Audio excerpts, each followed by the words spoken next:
हप्त्यामध्ये आपण विवेक चूडामणी ग्रंथ भाग क्रमांक 2 श्लोक क्रमांक 400 वाचून थांबलेलो होतो.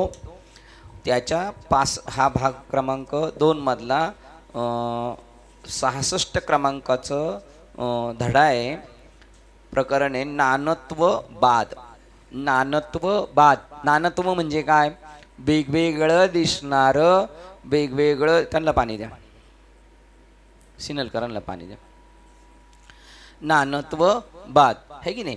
त्याच्यामध्ये जे वेगवेगळं जे सगळं दिसतंय का नाही, त्याचं काय करायचं आहे आपल्याला? बाद करायचं आहे. दिसतंय वेगळं पण असतंय एक, दिसतं वेगळं पण असतं एक. आपल्या प्रत्येकाच्या अंगावर कपडे जे आहेत ते वेगवेगळ्या कलरचे आहेत, वेगवेगळ्या आकाराचे आहेत, त्यांना वेगवेगळी नावं आहेत, त्यांची रूपं वेगळी आहेत, तरीसुद्धा काय आहे ते कापूस आहे. तर आपण काय पाहायचं? एकमेकाकडे पाहताना कापूस म्हणून पाहायचं, बरोबर की नाही? कापूस म्हणून पाहायचं की नाही? काय पाहायचं? विश्रांती, हा अधिष्ठानावर आपण दृष्टी ठेवायची. नानत्व बाद. प्रकरण क्रमांक 66. प्रकरण क्रमांक 65 सर्वात्मक भाव. काय सर्वात्मक भाव? आपल्या अंगावरचे कपडे वेगवेगळ्या रूपाचे आहेत, वेगवेगळ्या रंगाचे, त्याची नावं वेगळी आहे, त्याचा आकार वेगळा आहे, तरी त्या ठिकाणी आपला कसा पाहिजे? सर्वात्मक भाव पाहिजे. म्हणजे सगळं काय आहे? कापूस आहे, सारखं आहे की नाही? असं प्रकरण क्रमांक 65 सर्वात्मक भाव. आणि 66 क्रमांकाचं प्रकरण काय आहे? नानत्व बाद. जरी वेगवेगळं दिसलं तर त्याला बाद करायचं. रांजण दिसलं, सुगडं दिसलं, भिंती दिसल्या तरी त्याचा बाद करून काय पाहायचं? त्याच्यामधली माती पाहायची. हा अभंग म्हणायचा होता काल त्या बाबांना. काय?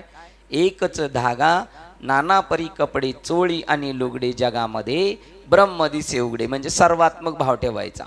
त्याच्यातनं नानत्व भाव करायचं. जरी वेगवेगळं काही दिसत असेल तर वेगवेगळं दिसणारं ते बाद करायचं आणि त्याचं मुख्य अधिष्ठान काय, त्या अधिष्ठानावर आपण दृष्टी ठेवायची.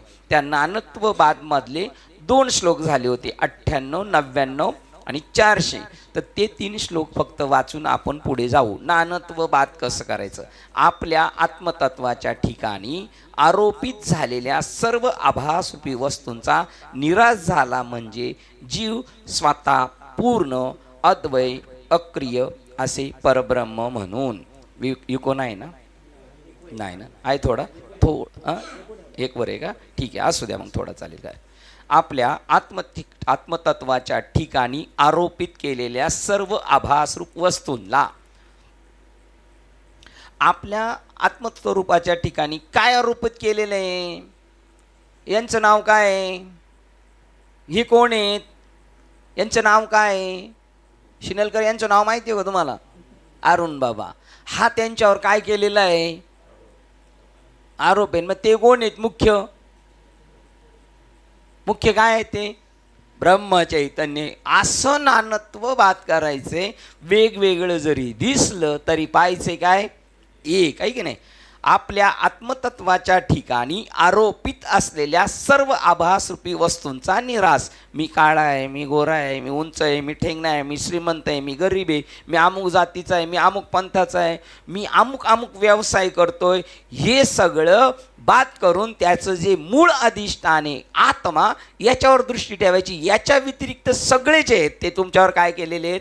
आरोप. म्हणून हे जे पदव्या आहेत रामायणाचार्य भाग, याचा निषेध का करतात ज्ञानी महात्मे? कारण ते तुम्ही नाही आहेत. आपण भागवत वाचलं, त्याच्यामध्ये सांगितलं परमहंस पदाला पोहोचलेला महात्मा सुद्धा स्वतःला काय समजतो? परमहंस समजतो की नाही? नाही समजत. म्हणजे मी उपाधी पटाखून जे मूळ स्वरूप आहे ते पाहायचंय. आणि जर त्यांना म्हटलं हे परमहंस आहेत तर त्यांच्यावर तो काय केलेला आहे?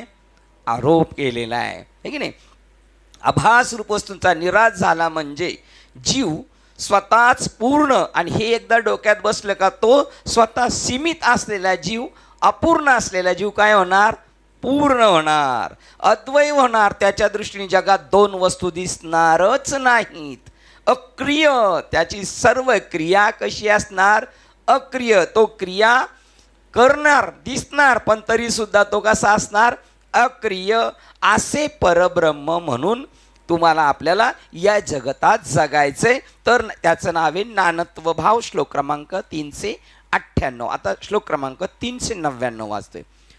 मनाच्या सर्व चित्तवृत्ती आणि तत्कार्य निर्विकल्प परमात्म्यात आपल्या मनाच्या सर्व चित्तवृत्ती, मनात जेवढ्या वृत्ती उचलतात त्या आणि त्यांच्या संबंधाने तत्कार्य मनात उचललेल्या भावना आणि त्या संबंधाने झालेली सर्व तत्कार्य निर्विकल्प परमात्म्यात. परमात्मा कसा आहे?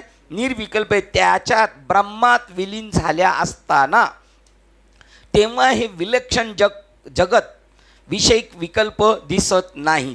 ज्या वेळेला आपल्या मनाच्या सगळ्या चित्तवृत्ती आणि त्या संबंधाने होणारी सर्व तत्कार्य ज्या वेळेला निर्विकल्प परमात्म्यात, जेव्हा आपण त्याला कशा ड्रॉप करायचे सगळ्यांना निर्विकल्प. लाटाच्या नंतर असणारी भोवरे, त्याच्यामध्ये असणारा परत त्याच्यातले उडणारे बारीक बारीक बघा आपल्या अंगावर थेंब पडतात, एकदम दिसत नाहीत पण जाणीव होती काहीतरी आपल्या अंगावर एक काय म्हणतात त्याला, तुषार पडलेला असतं. हे सगळं तुषार, बिंदू, थेंब, लाटा, भोवरा, अजून बरेच काही गोष्टी आल्या होत्या त्याच्यामध्ये. ह्या सगळ्या कशात विलीन करायच्यात? सागरामध्ये. सागरात विलीनच आहेत का वेगळ्या आहेत? विलीनच आहेत. पण तुमच्या मनाच्या सर्व चित्तवृत्ती त्यांना त्याच्यापासून वेगळ्या समजतात. बोऱ्याला, लाटेला, तुषाराला, थेंबाला त्या परमात्म्यात ब्रह्मतत्वात विलीन झाल्या असतात. निर्विकल्प परमात्म्यात. आपल्याकडं विकल्प आहेत, संकल्प आहेत, निर्विकल्प. तरी पाहे तेथ मीच मी आघवे. जेव्हा तुम्ही विकल्प रहित व्हाल, जेव्हा अध्यारोपित आरोपित वस्तूंपासून बाजूला व्हाल, त्यावेळेला तुम्हाला त्या ठिकाणी काय दिसणार आहे? या ठिकाणी काय दिसणार आहे तुम्हाला? मग अरुण बाबा दिसणार आहेत का? नाही. मग त्या निर्विकल्प परमात्म्यात ब्रह्मात विलीन झाल्या असताना तेव्हा ते विलक्षण जगत विषयी विकल्प दिसत नाही. आणि त्यानंतर ते सर्व विकल्प म्हणजे निरर्थक बडबड ठरते. त्यानंतर जर तुम्ही सगळ्या सागरातल्या चर्चा करत बसले आणि नंतर म्हणले आली आली लाट, गेली गेली लाट, या सगळ्या चर्चा कशा असणार? तुमच्या निरर्थक बडबड असणार. जोपर्यंत त्याच्यात विलीन होत नाही तोपर्यंत. विलीन झाल्या का ती तुमची बडबड ठरू शकते. 399. आणि थांबलो तो पूर्ण झाला होता 400 नंबरचा श्लोक. एका सत्य तत्वात विश्वाची कल्पना करणे, विश्व असे आहे मानणे, हे केवळ कल्पनारम्य गोष्ट आहे. या एका सत्य तत्वात, या जगामध्ये काय फक्त एक सत्य तत्व आहे. त्या सत्य तत्वात विश्वाची कल्पना करणं, हे विश्व आहे अशी कल्पना करणं ही केवळ कल्पनारम्य गोष्ट आहे. हा तुमचा मनाची तुमच्या कल्पना आहे.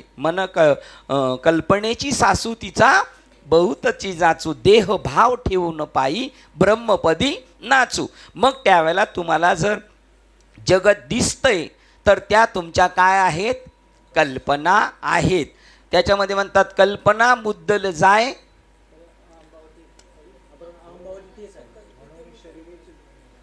सुरुवात तैसे कल्पिना, तैसे मन पण मुद्दल जाय, मग अहंभावादी की आहे नाही, ते कल्पना. हा कल्पिल. हा ठीक. अजून एक बघा त्याच्यामध्ये, पै गगन जे वडे जैसे, पवनही गगन तेवढाचे असे, सहज आलेल्या वेळगा दिसे हिरवे, तैसे ते भूत जात माझ्या ठाई, कल्पिले तरी आभासे पाहिजे. जर कल्पना केली तर तुम्हाला आभास होणार. आणि निर्विकल्प तरी पाहे तेथ मीच मी आगवे. कल्पना केली तर जगत ब्रह्मरूप. वरती बसले चालेल साहेब. कल्पना केली तर जगत दिसणार आणि कल्पना टाकली तर कल्पना उपाधी तेची साधूला. कल्पना टाकली तर बस तिकडं. हा तिचं साधूची समाधी. कल्पना टाकून दिली करतो तुम्हाला. ते म्हणतात कल्पना असेल तर तुम्हाला दिसेल. कल्पनेपासून कल्पिला जो ठेला आणि मग तेने पडे गोवा, नेने हरी. परमात्मा समजू शकत नाही कल्पनेपासून वाढलं तर. एका जनार्दनी कल्पची मुराला, तोची हरी झाला ब्रह्मरूप. हे जगत दिसणं ही आपली काय आहे? कल्पना आहे. शुक्तीवरी रजत दिसणं ही आपली कल्पना आहे. रश्शीवर साप दिसणं ही आपली कल्पना आहे. खांबावर भूत दिसणं ही जशी कल्पना आहे, तशाच प्रकारची ब्रह्मावर जगत दिसणं ही एक काय आहे? कल्पना आहे. ती तुमची कल्पना गोष्ट आहे, कल्पना रम्य गोष्ट आहे. अविकारी, अरूप, परिपूर्ण तत्वात नानत्व असेलच कसे? जे अविकारी ब्रह्म आहे, परमात्मा आहे, त्याला रूप नाही, पण ते तुमच्या आमच्यासाठी अरूप होते, ते रूपासी आले आणि जीव शिव नाम पावले रे, है की नाही? ते अरूप आहे, ते अविकारी आहे. अविकारी म्हणजे मी शरीर आहे, मी देह आहे हे समजणं म्हणजे विकारी आहे. आणि मी देह नाही, मी तत्व रूप आहे हे समजणं म्हणजे अविकारी आहे. ते अरूप आहे, त्याला रूप नाही. मग आपल्याला सगळ्यांना दिसतं हे काय आहे? रूप आहे ना आपल्याला. मग आपल्याला दिसणारं रूप खरं आहे का खोटं आहे? आपल्याला दिसणारं आपलं जे रूप आहे, आपण जे आरशात एकमेकाला आपल्याला स्वतःला पाहतो, ते आपण खरे आहोत का खोटे आहोत? हा, मोठ्याने खोटे आहे. पण आपल्याला असं वाटतं का ते खोटे आहे? नाही वाटत, कारण आपल्याला ते वाटतं खरं आहे. ती आपली कल्पना आहे. हे पटणं फार अवघड आहे. त्याचं नाव ठसविता बहु लागती सा. दिसतंय प्रत्यक्ष नाही म्हणता तुम्ही, दिसतंय प्रत्यक्ष नाही म्हणता. नाही, ते अरूप आहे, ते परिपूर्ण आहे. त्या तत्वात नानत्व असेलच कसे? एक आत्मतत्वामध्ये वेगवेगळापणा भाव असेलच कसा? त्या कापसाच्या ठिकाणी, त्या मातीच्या ठिकाणी रांजण, भिंती, सुगडी असेलच कसे? असेल का नाही? रांजण सुगडी नाही घरी आपल्या, मग आहे का नाही? एक व्यावहारिक सत्ता आहे, एक परमार्थिक सत्ता आहे आणि एक प्रतिभासिक सत्ता आहे. तर आपण कोणत्या सत्तेत जगायचंय? आपण कोणत्या सत्तेत जगायचे गुरु बाबा? एक व्यावहारिक सत्ता आहे, एक प्रतिभासिक सत्ता आहे आणि एक परमार्थिक सत्ता आहे. आपण कोणत्या सत्तेत जगायचंय आवटे आई? परमार्थिक सत्तेत जगायचंय. मी वासुदेव तत्वता, जगामध्ये ब्रह्म दिसे उघडे. मग तिथे नानत्व असेलच कसे? प्रश्नचिन्ह. हे पटवण्यासाठी आपण सत्संगाला अनुभव हा शब्द आहे, युक्ती हा शब्द आहे, दृष्टांत आणि श्रुती ह्या वेदांत शिकवण्याच्या 4 पद्धती आहेत. ते अनुभवाला आणून देणार तुम्हाला. त्याच्यानंतर युक्ती प्रयुक्तीने तुम्हाला पटवून देणार काय?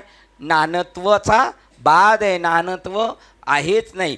अनेक दृष्टांतांनी एकच माती, एकच सोने, एकच धागा, ह्या सगळे दृष्टांत सिद्धांत पटवून देण्यासाठी आहे. म्हणे मुक्ताबाई ऐक चांग देवा, खरे आणि रोकडे जगामध्ये ब्रह्म दिसे. हे सगळे दृष्टांत श्रुतीने, युक्ती, अनुभव आणि इतर काही ज्या गोष्टी आहेत त्या श्रुतीने हे पटवून देण्यासाठी आहे. काय? नानत्व बाद, सर्व एक आहे. अशा प्रकारे आपण काल इथपर्यंत आलेलो होतो. मागच्या हप्त्यामध्ये 400 नंबरचा श्लोक संपला इथे. आता आपण 401 मध्ये पदार्पण करतोय. का मागे जावं लागलं आपल्याला? की आपल्याला त्या गोष्टी कळण्यासाठी कल्पनारम्य, कल्पनाजन्य नामरूपाची अनंत प्रकार आणि त्यातील परस्पर संघर्ष हे सर्व नसतातच. कल्पनाजन्य नामरूपाचे अनंत प्रकार आणि त्यातील परस्पर संघर्ष हे सर्व नसतातच. एकमेव सत्यस्वरूप हे विकारहीन, निर्विकार, रूपहीन, त्याला रूप नाही, निराकार आणि परिपूर्ण निर्विशेष असते. अशा प्रकारच्या दिव्य व्यक्तिभावात वैविध्य कसे असू शकणार? एका आत्म्यामध्ये अनेकत्व, एक मठाकाश, एक घटाकाश आणि एक मधाकाश, महदाकाश, हे 3 आकाश असणार का? एका आकाशामध्ये नाही. ज्या अर्थी वैविध्यच असू शकत नाही, त्या अर्थी हे संपूर्ण गोचर जगत अस्तित्वात नसते. हे जग आहे का? नाही. तर मग आपल्याला हरिपाठामध्ये असं सांगितले का? लटिका हा व्यवहार, सर्व हा संसार. या संसारातल्या जगातल्या सगळ्या गोष्टी लटक्या आहेत, त्या वास्तव नाही, सत्य नाही. तो जगत गोचर दिसत असलं तरी ते कसं आहे? वास्तव नाही. फार तर विक्षेपित मानाचा तो जास्तीत जास्त भ्रम असतो. ज्यावेळेला आपण विक्षेपित होणार त्यावेळेला आपल्याला तो भ्रम वाढत राहणार आणि जगात जास्त. आणि तो आपला भ्रम कधी घालवलाय? जेणे भ्रांतीपासून ही रतले. आपण 400 नंबरच्या श्लोकपर्यंत कालपर्यंत आपण मागच्या हप्त्यात इथपर्यंत आलेलो होतो. आता 401 वाचतोय. द्रष्टा, दर्शन आणि दृश्य भावरहित, अविकार, अरूप, परिपूर्ण तत्वात वैविध्य असेलच कसे? त्यांनी म्हणले ह्या वेगवेगळं असेलच कसे? काय काय? दृश्य, मी द्रष्टा आणि मी आता पाहतोय ह्या बाबांना, हे बाबा माझ्या ठिकाणी काय आहेत? दृश्य. आणि दृश्य आणि द्रष्टा याच्यामध्ये जे मध्ये आहे ते दर्शन. हे अविकारी, अरूप, म्हणजे जिथं तत्वच आहे, फक्त तत्व आहे तिथे अरूप, ज्याला रूपच नाही, ते परिपूर्ण तत्वात वैविध्य असेलच कसे? त्याच्यामध्ये वेगळेपणा भाव असेलच कसा? ज्याप्रमाणे अर्जुनाला सांगितलं मार करणारा, आता तो अटक झालेला आहे, तो बरोबर आता उचलतो ना, आता मार, हा चान्स आहे तुला मारायला, मार मार, भगवान कृष्ण म्हणतात. आणि अर्जुन म्हणतो नाही, तो निशस्त्र आहे. देव म्हणतात मार. आणि बाण लागला ज्या वेळेला कर्णाला, तर वेदना कोणाला झाल्या? कृष्णाला. कारण त्यांच्यामुळं वैविध्य नाही, परंतु त्यांना ते चित्र सक्सेस करायचं आहे, त्याच्यामध्ये ते तुम्हाला आपल्याला दाखवायचं आहे, याला मारायचं आहे. पण त्याला मारणारा आणि मरणारा दोघे मिळून काय? एकच आहे. वेदना कोणाला होतात? त्या परिपूर्णताला होतात. ते म्हणतात त्याप्रमाणे वैविध्य असेलच कसे? द्रष्टा, दर्शन आणि दृश्य या संज्ञांच्या करता वेदांतामध्ये नेहमी वापरले समवाचक शब्द म्हणजे प्रमाता. द्रष्ट्याला काय म्हणतात? प्रमाता. प्रमिती म्हणजे दर्शन आणि प्रमेय म्हणजे बाबा. मी पाहतोय तो प्रमाता, ज्याला पाहतोय ते प्रमेय. आणि मध्ये जे उपकरण पाहण्याचं आहे, जे आता जर मध्ये एखादा माणूस बसला तर दिसणार का? नाही. ते प्रमेय, प्रमाण. ह्या ज्या 3 गोष्टी आहेत, ह्या तुम्हाला आपल्याला फक्त बोलायलासाठी वास्तविक म्हणतात. ज्या ठिकाणी आपण मागे पण पाहिला आंबा आणि आंबा खाणारा व्यक्ती आणि आंबा खाण्याच्या प्रक्रिया, ह्या तिघी मिळून काय आहेत? फक्त आंबाच आहे. आंबा आणि खाणारा सुद्धा कोण आहे? आंबाच. आणि खाण्याची प्रक्रिया ही सुद्धा काय? आंबाच आहे. ही जी ऐक्यता आहे ती त्रिपुटी ज्या वेळेला संपणार, ज्या वेळेला प्रमाता, प्रमिती आणि प्रमेय म्हणजे प्रमाण, ज्या ठिकाणी ही त्रिपुटी नसते, दृश्य, द्रष्टा, दर्शन, ध्येय, ध्याता, ध्यान, अजून एक ज्ञेय, ज्ञाता, ज्ञान, सांडिली त्रिपुटी, दीप उजळला घटी. ज्या ठिकाणी ही त्रिपुटी नसते त्यामध्ये जेव्हा फरकच नसतो, जे या भासमान त्रिपुटीचे अधिष्ठान असते, यांच्यामध्ये हे प्रमेय आणि मी प्रमाता आहे आणि मध्ये प्रमाणे. या तिघांचं अधिष्ठान काय? प्रमेयचं अधिष्ठान काय? ब्रह्मचैतन्य. प्रमाताचं अधिष्ठान काय? ब्रह्मचैतन्य. आणि मध्ये प्रमाण, जी पाहण्याची प्रक्रिया आहे, ती कर्म, कर्ता आणि कार्य. ह्या त्यामध्ये फरकच नसतो. ह्या तिन्ही भासमान त्रिपुटीचे अधिष्ठान असते. त्या निर्विकार, निराकार, निरपेक्ष. ते कसे? निर्विकार आहे, ते निराकार आहे, त्याला आकार नाही. ते निरपेक्ष सत्य स्वरूपामध्ये विविधता असू शकणार नाही. याच्यामध्ये जरी विविधता दिसली तरी विविधता असणार नाही, आहे की नाही?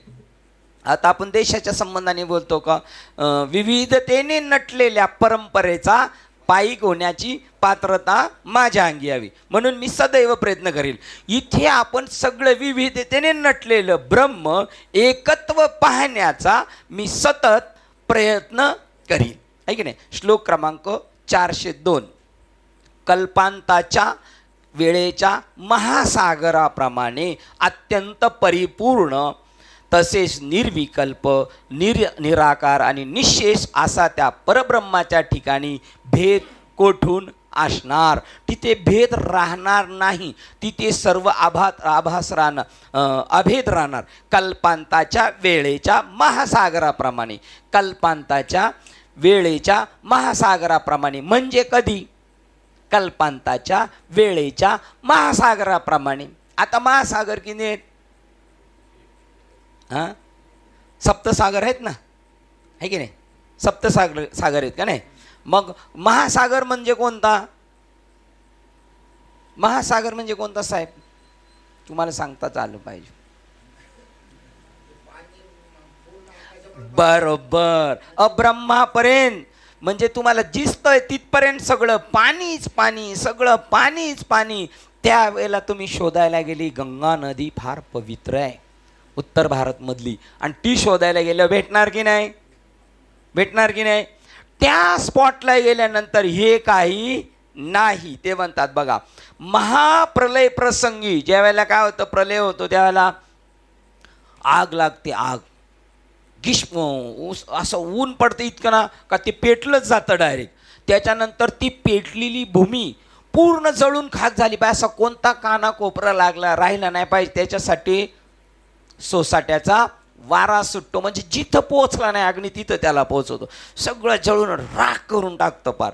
आणि मग इतका पाऊस पाडतो, इतका पाऊस पाडतो, तर आकाश सुद्धा दिसत नाही. आकाशाला जसं आपण म्हणतो ना, क्षितिज म्हणजे आकाशाला टेकलेली जागा अशी दिसते, तसं आकाशापर्यंत सगळं काय होतं? पाणी. आता हा दृष्टांत आहे. तद्वत सगळं जगामध्ये त्याला त्या समदृष्टी ज्या वेळेला प्राप्त होणार, महाप्रलय प्रसंगी जेव्हा पाणीच पाणी असते, काय असते त्यावेळेला? पृथ्वी दिसते की नाही? थोडी नाही. जेव्हा फक्त सर्वत्र अमर्याद अनुपादित पाणीच पाणी असते, अनुपादित म्हणजे गंगा, यमुना, सरस्वती या उपाध्या शिल्लक, उपाध्या सुद्धा कुठं गाडून गेल्या? पाण्यामध्ये बुजवून गेल्या, गाडून गेल्या. त्या बुजावून टाके, हा, जीवा आत्मया बुजावून टाके. तो आत्मस्वरूपाचा भाव त्या जीवभावाला गाडून टाकतो, बुजवून टाकतो आपल्या गावठी भाषेत. हा, त्याचं नामशेष शिल्लक ठेवत नाही. अशा प्रकारे ते सर्वत्र अमर्याद अनुपाधित, त्याला कोणतीही उपाधी नाही. कोणाला? पाण्याला. आणि आपल्याला सांगितलं उपाधी न पाहता काय पाहिजे? पाणी. एकच यांचं काय भुललासी वरील या रंगा, नदी डोंगी परी जल नोये डोंगे. कोण डोंग आहे? उपाधी. का पाणी वाकडं आहे? उपाधी. नदी अशी वाकडी तिकडी, वाकडी तिकडे. मग त्यांनी कशाचं? नदी डोंगी म्हणजे काय डोंग सांगितलं त्यांनी? उपाधी डोंगी सांगितली. पण जल नोये डोंगे काय भुललासी वरिलिया रंगे, म्हणजे त्याला आता नदीची जी उपाधी होती ती उपाधी संपली. उपाधी कुठे गेली? गाडून त्या जलमय पाण्यामध्ये पूर्ण झालेली आहे. अनुपाधिक असेल तेव्हा अटलांटिक समुद्राचे पाणी पॅसिफिक महासागराचे पॅसिफिक महासागराचे पाणी, विहिरीचे पाणी आणि प्याल्यातील पाणी असे भेद असू शकणार? असे भेद कसे असू शकणार? प्रकरणाचं नाव काय आहे? नानत्व बाद. प्याल्यातील पाणी, विहिरीतील पाणी, महासागरातील पाणी, अटलांटिक महासमुद्राचे पाणी, पॅसिफिक महासागराचे पाणी. काय ड्रॉप करायचं याच्यातलं तुम्हाला? आपल्याला पॅसिफिक, अटलांटिक, विहीर, प्याला हे टाकलं. आणि असलं समजा तरी सुद्धा ते काय समजा त्याच्यात असताना सुद्धा तुम्हाला ड्रॉप करायचंय का प्याल्यातलं, महासागरातलं, विहिरीतलं आणि अजून कोणतं राहिलंय? बस ते दोन नावं होती. ही सगळी पाणी कुठं आणून ओतायची तर आपल्याला परत एक अजून उपाधी जॉईंट करावं लागेल, है की नाही? मग ही असताना ड्रॉप करायची का नसताना ड्रॉप करायची उपाधी?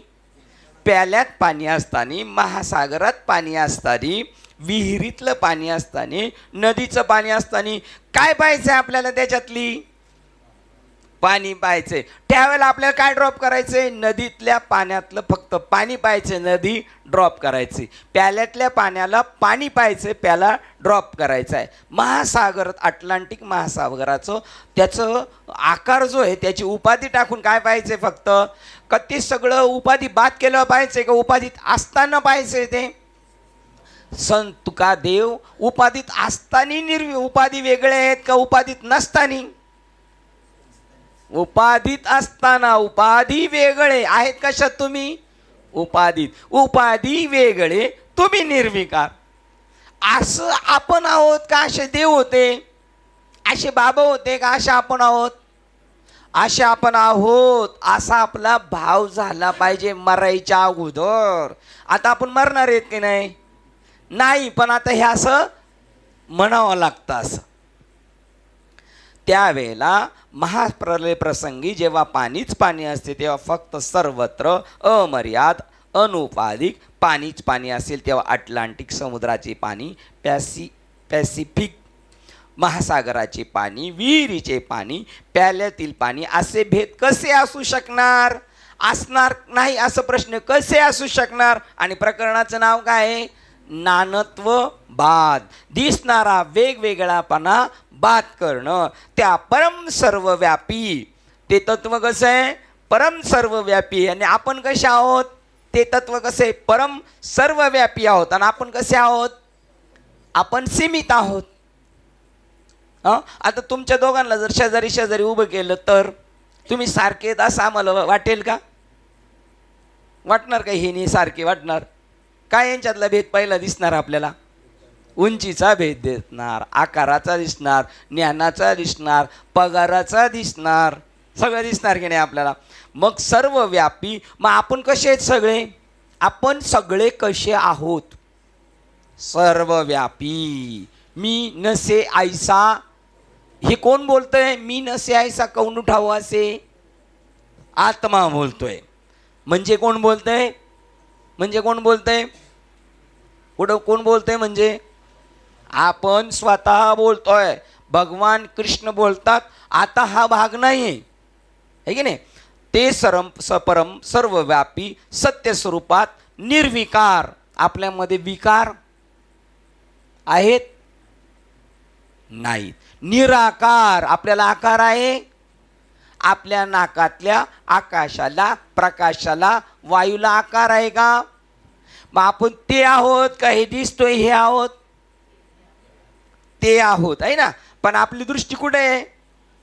याच्याकडे. याच्यावरची दृष्टी आपली कधी जाणार? ज्या दिवशी आपला पूर्ण बोध होऊन आपल्या ह्या जीवनाचा या 84 लक्ष युनीचा शेवट असणार त्याच वेळेला आपल्याला जसं वाटणार. निराकार, निर्विशेष. ते विशेष नाही, ते सामान्य आहे. आता हा शब्द सामान्य म्हणजे सामान्य नाही, सामान्य ब्रह्मचैतन्य आहे. आणि विशेष खंडे आहेत. विशेष येलकरात. आणि निर्विशेष काय? मी वासुदेव तत्वता. त्या परम सर्वव्यापी असते, निर्विशेष असते. त्यामध्ये वैविध्य कसे असू शकणार? वैविध्य म्हणजे काय? विविधता, वेगवेगळेपणा कसा असू शकणार?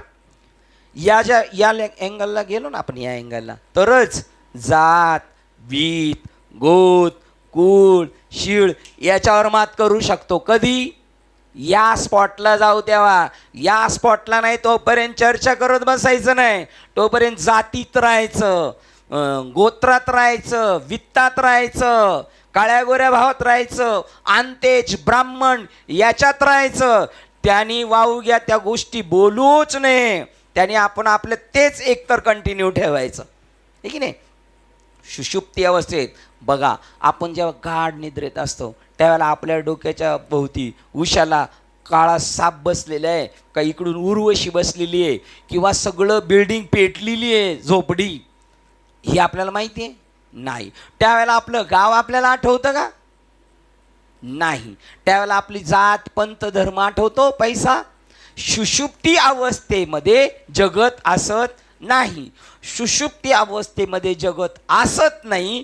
आहे म्हणून असत नाही का नाही म्हणून असत नाही? सुषुप्ती अवस्थेमध्ये आपण झोपतो तेव्हा जगत आठवत नाही आपल्याला. त्यावेळेला ते जगत असत नसतं. असतं का नसतं? सुषुप्ती अवस्थेमध्ये जगत नसतं. नसतं म्हणून नसतं का असतं म्हणून आठवत नाही आपल्याला? नसतं म्हणूनच नसतं. ते असतं ना तर त्याला सत्यतू ते त्रिकाला बाधित आहे. जग त्रिकाला बाधित आहे. पण तुम्ही जेव्हा स्वप्नात असता, तुम्ही जेव्हा सुषुप्तीत असता तेव्हा जगत असतं का? नाही. म्हणजे ते जगत त्यावेळेला नाही. याचा अर्थ जे तिन्ही काळात असतं ते सत्य असतं. हे तिन्ही काळात नाही म्हणून हे काय अस्तित्वातच नाही. आणि त्यावेळेला तुम्हाला परम शांती भेटती, गाढ निद्रा. त्यावेळेला काही आठवत नाही. स्वतःच्या शरीराची आठवण, स्वतःच्या शरीराची आठवण नसल्यामुळे शरीराच्या संबंधाने माता पिता बायको पोरं जात वीत गोत्र याची आठवण नाही राहत, कारण त्यावेळेला तो सुषुप्तीत असतो. त्याचप्रमाणे सुषुप्तीची अवस्थेलाच आम्ही ब्रह्मचैतन्याची अवस्था म्हणू शकलो असतो. पण जाग झाल्यावर हे परत सगळं ॲज इट इज जसं आहे तसं दिसतं. म्हणून हे सुषुप्ती अवस्था म्हणजे परिपूर्ण अवस्था नाही. पण त्याचप्रमाणे असते. त्यावेळेला त्याला जसं सुषुप्तीत काहीच आठवत नाही, न स्वतःचं शरीर, तसं ब्रह्मानंदे लागली टाळी. त्याला त्याच्या स्वतःच्या शरीराची आठवण नाही. त्या संबंधाने इतर कशाचीच आठवण राहणार नाही. ते म्हणतात सुषुप्ती अवस्थेत जरी वैविध्यतेचे गोचरत्व नसले तरी भेद अभाव, म्हणजे जरी ते तिथं नसलं तरी जाग झाल्यावर असणार. पण तरी वैविध्यतेचे कारण जे आध्यात्मिक अज्ञान अविद्या ते असतेच. झोपेत त्याला जगत नाही. कशामुळं? अज्ञानामुळं. आणि इथे मात्र त्याला ज्ञानामुळं जगत नाही आहे. जगत असून नसण्यासारखं आहे. आणि तिथे फक्त झोपेत नाही का, अज्ञानामुळे जगत दिसत नाही त्याला. वैविध्यचे कारण जे आध्यात्मिक अज्ञान अविद्या ते असतेच. झोपलेल्या सुषुप्ती अवस्थेत जग जरी नसलं तरी अज्ञान असतेच. ते अज्ञान समूळ जाई तुटे. ते अज्ञान जेव्हा संपणार तेव्हा सत्यत्वाचे संपूर्ण आकलन झाल्यावर अविद्येचा पूर्ण नाश होतो.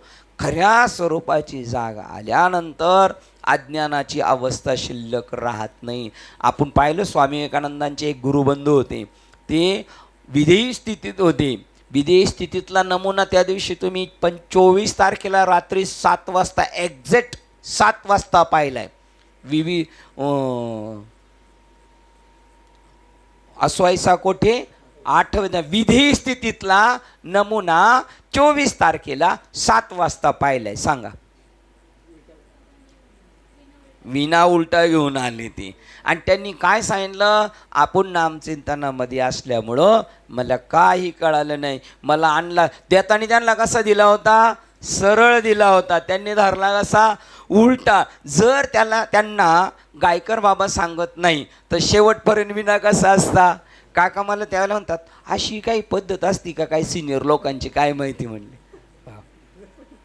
विसरले.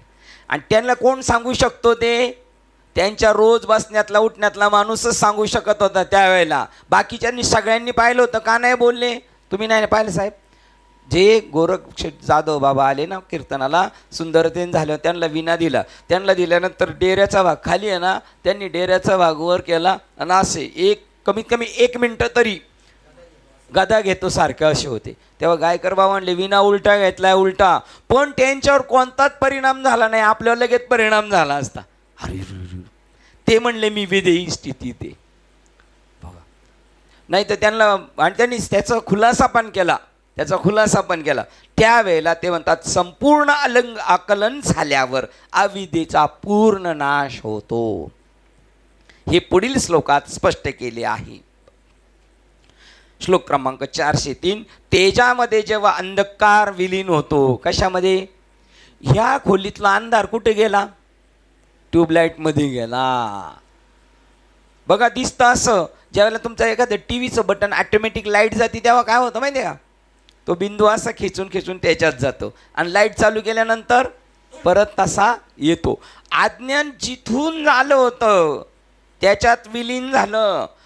शिंपलीमध्ये चांदी दिसत होती, ती चांदी आता कुठं विलीन झाली? शिंपलीमध्ये विलीन झाली. रश्शीमध्ये साप दिसत होता, कुठून दिसत होता? रश्शीकडूनच दिसत होता. आणि आता दिसायचा बंद झाला. तो साप कुठं जाऊन बसलाय आता?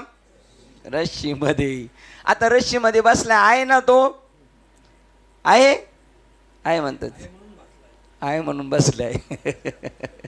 असं आहे. रश्शीत साप बसलं जाऊन. शुक्तीवरी रजत पाहता डोळा दिसे, रज्जुवरी भासे मिथ्या सर्प. तुम्हाला कल्पना झाली तिथे नाही, पण हुबेहूब दिसतो, त्याचं नाव काय? मिथ्या. जगत नाही पण हुबेहूब दिसतं, त्याचं नाव काय? मिथ्या. नाही म्हणता नाहीत, नाही म्हणावं तर दिसतंय, आणि आहे म्हणावर तर त्याची पूर्ण एंड व्हायला गेलं तर ते टिकत नाही. तेजामध्ये जेव्हा अंधकार विलीन होतो, त्याप्रमाणे भ्रांतीचे कारण जे अज्ञान ते त्यात विलीन होते. बघा, भ्रांतीचं कारण काय होतं? अज्ञान होतं. रश्शी न दिसण्याचं कारण काय होतं? अज्ञान. साप दिसण्याचं कारण काय होतं? अज्ञान. आता ज्ञान झाल्यावर साप तिथल्या तिथं गायब झाला. त्या अद्वितीय परब्रह्माच्या ठिकाणी भेद कोठून असणार? त्या अद्वैत ब्रह्मतत्वाकडून भेद असणार नाही. त्या सूर्याकडून भेद आहे का? कोणावर प्रकाश पाडायचा, कोणावर नाही पाडायचा? पाण्याकडून भेद आहे का? नाही. गायीची तृष्णा हरू का व्याघ्रात ते विष होऊन मारू? आईचं ते पाणी स्वतःला समजत नाही, त्याच्याकडून भेद नाही. भेद कोणाकडून आहे? अज्ञानाकडून आहे. ज्ञानाकडून भेद नाही. अशा अद्वितीय परब्रह्माच्या ठिकाणी भेद कुठून असणार? आता बघा, परवा एक क्लिप पाहिली मी, कालच क्लिप पाहिली, साहेबांना पाठवली. तर सूर्य किती साहेब, किती अशा किती पृथ्वी त्या सूर्यामध्ये राहतील? 1300 काहीतरी का 1200 आकडा होता. कोटी होता का कशात होता? नाही पाहिले तुम्ही? नाही पाहिला. 13 कोटी का काय का 13, चला आपण 13,000च धरू, चला जास्त नको, जास्त आहे संख्या. 13,000 पृथ्वी अशी आपली ज्या पृथ्वीवर राहतो अशा 13,000 पृथ्वी एका सूर्यात आहे. आणि त्या सूर्याला मी अनुग्रह दिलाय. बाबा. आणि हे म्हणले त्या सूर्याला कसं समोर बसून दिलंय का? सूर्याला ते म्हणतात त्याच्या काही कांत्रावर गेलं तर जळून खाक होते माणूस. आणि मग कसं काय अनुग्रह दिला? आणि अनुग्रह देणारा जळून खाक होणार आहे की? मी अग्नीने भाजला जाऊ शकत नाही, पाणी मला ओलं करू शकत नाही, शस्त्र मला कापू शकत नाही, असा मी आहे. केवढा आहे आपण? भरून उरला लोका तुका, भरून उरला लोका, आकाश एवढंच आहेच. तर तेवढं ते सूर्य आणि त्या सूर्याला आणि त्याच्याप्रमाणे याच्यात सुद्धा एवढीच पृथ्वी दिसते अशी नाही, अशा अनेक पृथ्व्या आहेत इथं. काही ग्रहांवर जगतात माणूस, पण काही सेकंद. आणि त्याच्या दृष्टीने आता बघा साहेब, म्हणून स्वर्गीचे अमर इच्छिता ती देवा या मृत्यू लोकामध्ये जन्म व्हावा मला. इथं आल्यानंतरच आम्ही मुक्त होऊ शकतो, या स्टेपपर्यंत पोहोचू शकतो आपण. मग भेद कुठून असणार? अनंत तत्वात विविधता असणारच कशी? प्रश्नचिन्ह. अनंत तत्वात व्यापकतेमध्ये बाबा म्हणतात मी घेणारा श्वास आणि साहेब घेणारा श्वास, याच्यामध्ये दोघांमध्ये काय आहे? सांधा आहे की नाही? आहे की नाही सांधा? नाही. मग त्यांचा श्वास आणि माझा श्वास कसे आहेत? किती आहेत? एकच आहे. आणि असे अनेकांचे श्वास किती आहेत? विश्व भरून उरला लोका, तुका तुकला तुका. बघा, तुकी तुकला तुका. बघा, आणि कोणत्या अभंगाचं चरण आहे? रज्जू सर्पाकार भासी लेट जगडंबर. मला जग दिसतंय, पण रश्शीवर जसा साप दिसतो तसं जगत दिसतं. म्हणून आवडती पाय घेतो आलाय बलाय. ह्या सगळ्या गोष्टी तुझ्या संगतीमुळे, तुझ्या पायाजवळ बसण्यामुळे, म्हणून मी त्या स्वरूपाच्या ठिकाणी सतत आहे. दृश्य दुष्माकार लानी केलो सर्वस्वाचा धनी, या जगताच्या सगळ्या प्रॉपर्टीचा मी मालक झालो. ते अंगाऱ्यांचा फोन आला. ते म्हणले माझ्याबरोबर नाही बाबा, त्या मुलगीबरोबरच तुम्ही सगळेच वेळ घालवला, माझी तेवढाच वेळ, तुम्ही तर संध्याकाळी लगेच गेले. पण मी म्हटलं नाही, त्या मुलीच्या रूपाने सुद्धा मीच होतो म्हटले. त्यामुळं तुम्ही तिच्याशी काय बोलले आणि माझ्याशी काय, त्यामुळं मला काय वाटलं नाही का मी एवढं लांबून आलो आणि बाबांनी मला वेळ दिला नाही. ते म्हणतात केलो सर्वस्वाचा धनी, या सगळ्या प्रॉपर्टीचा मी काय झालेलो आहे, अधिपती झालेलो आहे, चक्रवर्ती सम्राट बनणार आहे आपण. त्याचे तुकी तुकला तुका विश्वी भरोनी उरला लोका, हे सगळं कोण झालेलं आहे, माझा मीच व्यालो पोटा आलो आपुलिया, माझा मीच व्यालो आणि पोटा आलो आपुलिया, मी माझ्या स्वरूपाने भरून उरलेले, विश्व भरोनी उरला लोका. बाबा म्हणतात तुमचा श्वास भरून पुरून उरलेला आहे, या जगामध्ये देव भरून पुरून उरलेला आहे, आणि तो देव तुम्ही आपण आहात. हे कळून घेण्यासाठी आपले हे उद्योग चालू आहेत. अनंत तत्वात विविधता असणारच कशी, विकारहीन जे असते त्यात भेद कसे असू शकणार. बघा ज्याला हे कसं आहे, आकाश कसं आहे, विकार रहित आहे. विकार रहित म्हणजे काय, आकाशाला कलर लावायचं म्हणलं तर लागू शकतो की नाही, एकदम मास्टर कलरवाला आणला तर, एक नंबरचा कलरवाला आणला तर मारू शकतो की नाही आकाशाला कलर, भिंतीला लावू शकतो आपण. पण हे विकार रहित आहे, याला कलर लागू शकत नाही, याला आकार येऊ शकत नाही. आकार आता हे कसं दिसतंय, हमचौरस आहे आकाश, पण आकाश हमचौरस आहे का, नाही, पण दिसतंय हमचौरस आहे की नाही. बरं पावसाने ते ओलं होत नाही, आता इथलं नाही होणार ओलं पावसाने, का, वर छप्पर आहे, तसं तिथलं ओलं होईल की नाही, तिथलं ओलं होईल का नाही, आकाश नाही ओलं होणार. अग्नी जाळू शकतो का त्याला, त्याचं नाव आहे, त्याच्यावर कोणत्याही प्रकारचा विकार आहे, त्यात भेद कसा असू शकेल, ते विकाररहित म्हणजे काय, त्याला हमचौरस आकार नाव नाही आहे, ते निळं नाही आहे, ते काळं नाही आहे. आता इथली पोकळी आपल्याला आता व्हाईट दिसते, पण ती व्हाईट नाही आहे. त्याच्यानंतर जे अंधारात दिसते ते काळं दिसतंय, पण ते काळं नाही आहे. भर दुपारच्या वेळेला आकाश निळं दिसतं, पण ते निळं नाही आहे. त्याचं नाव, त्याला आकार नाही, त्याला रूप नाही, त्याला गुण नाही, त्याचं नाव विकार रहित असं परब्रह्म सत्य. ते सत्य आहे, ते त्रिकाला बाधित आहे, अनंत आहे, कंसात आनंद आहे, अनंत आनंद, सत्य ज्ञानानंद किंवा सत्य ज्ञानानंत, गगनाचे प्रावर्ण, आकाशाचं जे पांघरून आहे तो हरे श्रीहरी पाहिला डोळे बरी.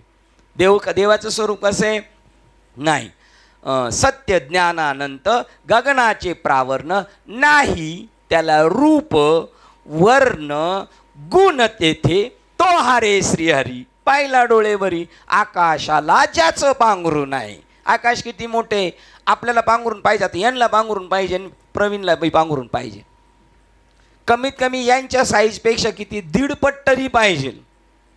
लईच मोठा श्रीमंत माणूस असेल तर त्याच्याकडे डबल असू शकतं, खालून वरून सगळे चारही बाजूने, आहे की नाही. तुम्ही रात्री एखाद्या मोठ्या बंगल्यात घरी एकटं राहा, तुमच्याच आपल्या घरी एकटं राहायचं, माणूस पार बुजगारून झोपल, खालून वरून पाणी, पार काय बघायचं नाही, आपलं डोळे झाकून बसा. तद्वत तो ज्याने बी पाहिले, त्या आकाशाला ज्याला पाहिलेले, तो हरे श्रीहरी पाहिला डोळे बरी. आता मी त्याला पाहिलं, तो केवढा आहे, त्याला पाहिलं तो केवढा आहे आकाशापेक्षा, आणि ज्याने पाहिलं तो प्रवीण, ज्याने पाहिलं तो काय बोलता, हा आकाश एवढा आहे म्हणतो.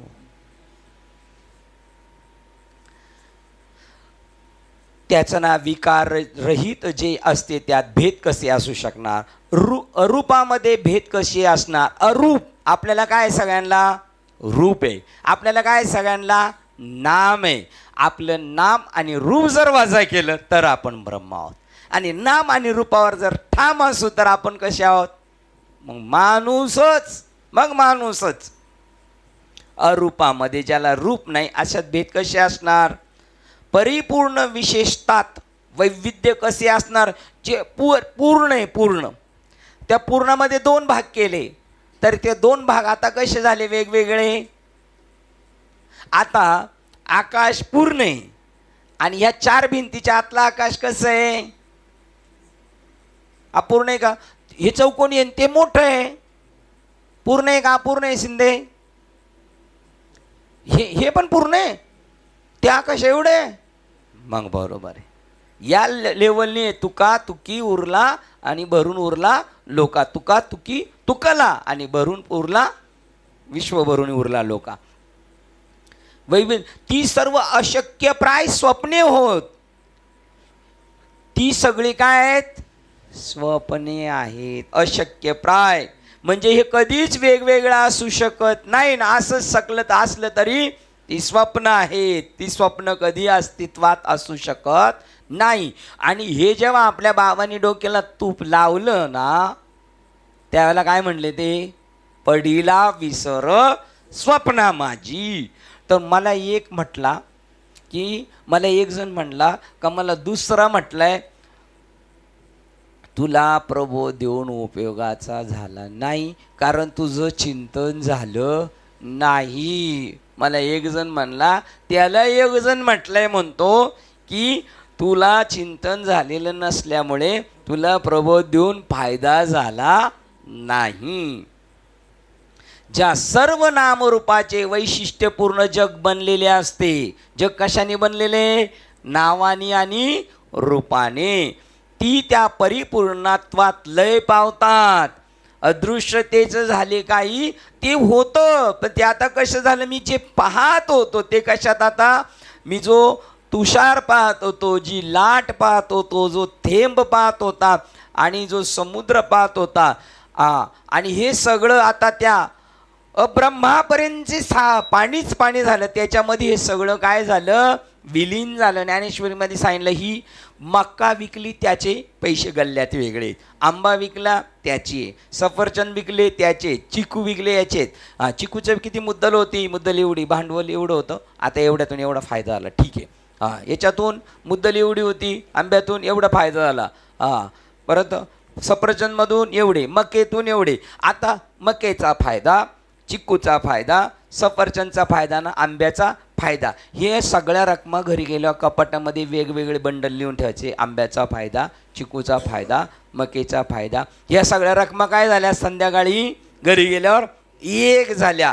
हिशोब लागण्यासाठी वेगवेगळ्या होत्या. त्याप्रमाणे सर्व नामरूपाचे वैविध्यपूर्ण जग बनलेले असते. ती त्या परिपूर्णात लय पावतात. सगळ्या रकमा कुठं झाल्या? आता एक झाल्या. जसे स्वप्न जगतात पाहिलेल्या वस्तू जागृत अवस्थेत विलीन होतात. रात्रीचं पाहिलं स्वप्न, मी 4 व्हीलरमध्ये फिरत होतो, बंगल्यात होतो आणि मग माझ्या तिकडं चोर आले आणि मला फटकवलं आणि पैसे घेऊन गेले. हे सगळं पाहिलेलं जग जागृत झाल्यावर कशात विलीन झालं? सगळ्या जागृतीमध्ये ते स्वप्न जगत काय झालं? विलीन होऊन गेलं. जसे स्वप्न जगतात पाहिलेल्या वस्तू जागृत अवस्थेत विलीन होतात. जागे झालेल्या स्वप्न पाहता येते हे अशक्य आहे. जागृत झालेल्या माणसाला स्वप्न दिसतं की नाही? जागृत झालेल्याला. मग त्याचं नाव आहे पडीला विसर स्वप्ना माझी. जागृतीतली अवस्था झाल्यानंतर स्वप्नातल्या गोष्टी दिसणार का? आठवतील पण दिसणार का? आठवणार बरं का, पण दिसणार नाही. हुबेहूब तसं दिसेल का रात्री पाहिलेलं स्वप्नातलं? नाही. त्याप्रमाणे ते अशक्य आहे. अनंत जाणीव तत्वाच्या ठिकाणी द्रष्टा नसतो. झोपेत द्रष्टा आहे, जागृतीत द्रष्टा आहे. ते जगत मी पाहतो आणि मी, परंतु अनंत तत्वामध्ये जेव्हा जातो तेव्हा द्रष्टा राहत नाही. ज्ञानेश्वरीतला दृष्टांत सांगा मला. तीन समुद्राची लांबी रुंदी पाहायला गेले होते. कोण? तीन मिठाचे हत्ती गेले होते. 3 कोण गेले होते? मिठाचे हत्ती गेले होते. त्यावेळेला तो मीठ रूपाने समुद्र पाहणारा हत्ती जेव्हा समुद्रात पडला त्यावेळेला काय झाला? नोहे सरिता निराळे लवण त्यावेळेला मी समुद्र, तो समुद्र आणि मी त्याची लांबी रुंदी पाहणारा हत्ती, हे त्याच्यामध्ये गेल्यानंतर काय झालं, विलीन झालं. ते त्याच्यामध्ये शिल्लक राहिलं नाही. अनंत जाणीव तत्वाच्या ठिकाणी द्रष्टा नसतो, पाहणारा भाव नसतो. मग ज्ञानेश्वर महाराज कसे म्हणले, तो हरे श्रीहरी पाहिला डोळेवरी. एका विशिष्ट पॉइंटवर आपल्यासाठी ते थांबलेत. एका विशिष्ट पॉइंटवर आपल्यासाठी थांबले ते, आपल्याला समजण्यासाठी. तुका आकाश आहे एवढा, त्यांचं स्वरूप फायनल ते नाही आहे. आकाश आहे एवढं त्यांचं स्वरूप केवढं आहे, त्यांचं स्वरूप आपल्याला आकलन होऊ शकत नाही. का? आपण त्या उंचीवर जाणार त्यावेळेला ते कळणार. पण त्याच्या अगोदर तुम्हाला आपल्याला समजण्यासाठी शेवटचा स्पॉट सांगितला, याच्या पुढे गेल्यानंतर सांगता येत नाही. आणि ती मर्यादा सांभाळली नाथबाबांनी. म्हणून म्हणतात मी पवन झालो. परंतु जरी शब्द दोन असले तरी वस्तू किती आहेत, त्या पवन आणि आकाश दोन वस्तू आहेत नाही का. एक काय त्याला उदाहरण आहे का तुमच्याकडे ज्ञानेश्वरी मधलं? पवनी गगनी पाहे पै गगन जेवढे जैसे, केवढे गगन, त्याच्यात हवाही तेवढीच असे. आता या पंख्यातून हवा अशी बाहेर पडते की नाही, पंख्यातून हवा बाहेर पडते की नाही, मग हवा कुठे, इथेच आहे. आकाश आणि हवा एक जीव झालेली. पण हा पंख्यामुळं काय झाले, ती वेगळी वाटते. नाहीतर ती काय एकचे तैसे दृश्य जात, तैसे भूत जात. माझ्या ठाई कल्पिले तरी आभासी काही, निर्विकल्प तरी. तसं आकाश आणि हवा एक आहे. मग आता नाथबाबांनी बरोबरी केली का एकच बोललेले आहेत का वेगळं बोललेले आहेत? एकच बोललेले, फक्त शब्दाचा थोडासा भेद आहे. स्वामी विवेकानंद म्हणतात या जगात दोनच वस्तू आहेत, एक हवा आणि एक आकाश. आणि ज्ञानेश्वर म्हणतात, हे ज्ञानेश्वर माऊली म्हणतात, हे दोन्ही मिळून ही काय, याचं नाव काय आहे, अजादवाद. एक अद्वैत वेगळं आहे आणि अजातवाद वेगळा आहे. समजण्यासाठी अद्वैत आहे आणि अजातवादाच्या भूमिकेत गेलं तर जे झालेच नाही काही, त्याची वार्ता पुसशी काही, तथापि सांगू जेणे काही संशय नव्हे. प्रपंच एक झाला होता, पुढे होईन मागुता, हे कल्पांती ही घडेना. ही समूळ मिथ्या वार्ता, ही कल्पांती घडेना. हे झाला होता, ही मिथ्या वार्ता किंवा प्रपंच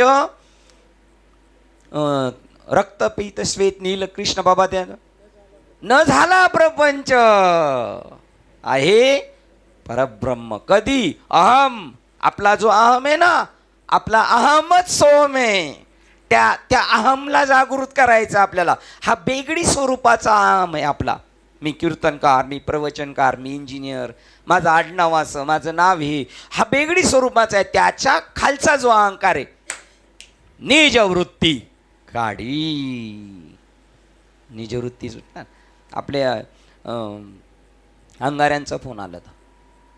ते म्हणले हे सब ब्रह्म आहे, सब ब्रह्म आहे. म्हणलं सब ब्रह्म आहे. तर म्हटलं मग झगड़ा बिगड़ा, बाबा झगड़ा भी झूठा झूठा करते हैं हम, सच्ची झूठा झूठा, उसमें कोई प्रॉब्लम आता है कभी? कभी कभी थोड़ा सा हो जाता है. तो मतलब मग नहीं, थोड़ा सा होता है ना, उसको ही माया बोल रहे. और उसका नाम है, काय नाम आहे आपल्या संस्थेचं? आत्मोन्नती. त्यांनी 3-4 बाबांना विचारलं, कहाँ की आत्मोन्नती है, आत्मा की थोडी उन्नती होते. धनराज बाबांचं, चकवे बाबांशी, भोसले बाबा, मेटकर बाबा, त्याच्याशी चर्चा झाली. ते म्हणले कहा की आहे? म्हणलं जो थोडा बाकी आहे ना, उसकी उन्नती, उसका नाम आत्मोन्नती. शब्दशः नाही आहे, आत्मेची उन्नती नाही. पण मी जोपर्यंत असा होत नाही तोपर्यंत मला त्याचंच नाव उद्धार. उन्नतीचं दुसरं नाव आहे उद्धार. उद्धार म्हणजे आहे त्याच्यापेक्षा वरच्या पायरीवर जाणे. कुठे आलो होतो आपण? कोणत्या प्रमाणाकडे गेलो होतो? जागृत अवस्थेत विलीन होता त्या मिठाच्या 3 हत्तीने. तिथे गेल्यानंतर त्या नोव्हे सरिता निराळे लवन मेळविता. जागे झालेल्या स्वप्न पाहता येणे हे अशक्य आहे. अनंत जाणीव तत्वाच्या ठिकाणी द्रष्टा नसतो. मी पाहणारा शिल्लक राहणार नाही. मी साक्षी भावाने शिल्लक आहे ना, ती पण एक थोडीशी अलीकडची भाग आहे. संतांनी जेवढं वाङ्मय केलंय साक्षी रूपाने केलेलं आहे, ते त्याच्यात पूर्ण विलीन झालेले आहेत. पण आपल्याला समजण्यासाठी एक पॉइंट मागे तुका म्हणे, नामा म्हणे, अमुक, आणि तेच ऋषी मुनी आहेत.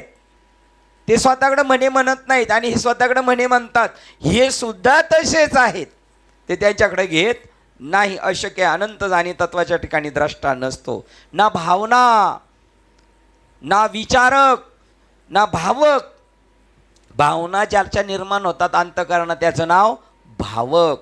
त्याच्यानंतर ना विचारक, विचार ज्याचा, चांगला विचार ज्याच्या मनात होतो ना, चांगला विचार, तो सुद्धा तो नाही आहे. कारण त्याच्याकडे काय विचार आहे, अजून काय चांगला आहे, चांगल्याच्या सापेक्ष अजून वाईट आहे. हे सगळं तिथं नाही. उदाहरण घ्यायचं तर या मुंबईमधलं सगळं पाणी, आंघोळीचं पाणी, शौचाचं पाणी, भांडी घासलेलं पाणी, गटारी साफ केलेलं पाणी शेवटी कुठं जाऊन मिळतंय? त्याची ताकद आहे. येऊ द्या, येऊ द्या, त्यांना मी कसं करणार? माझ्यासारखं करणार. एवढी ताकद त्याच्यामध्ये. तिथे विचारणार नाही, विचारक नाही, भावना नाही, द्रष्टा नाही, म्हणून दृश्य भावना नाही, द्रष्टाच नाही, पाहणारच नाही. तर पाहतो काय? मग दृश्य नाही, द्रष्टा नाही, भावना नाही, विचार नाही, असे भेद त्या ठिकाणी नसतात. वैविध्य पाहण्याकरता जीवभावच मुळी शिल्लक नसतो. वेगळेपणासाठी काय शिल्लक राहतो? जीवभाव. जीवभाव जेव्हा शिल्लक राहतो त्यावेळेला सुखदुःख डोक्यावर मानगुटीवर येऊन बसणार. जिथं जीवभावच शिल्लक नसतो त्यावेळेला तो स्वरूपाकार झालेला असतो. आळी आळी राहत नाही, तेव्हा ती भिंगुरटी होऊन जाते. याच्यासाठी हे आपले उठाठेव आहेत, ही खटाटोप त्याच्यासाठी आहेत. जे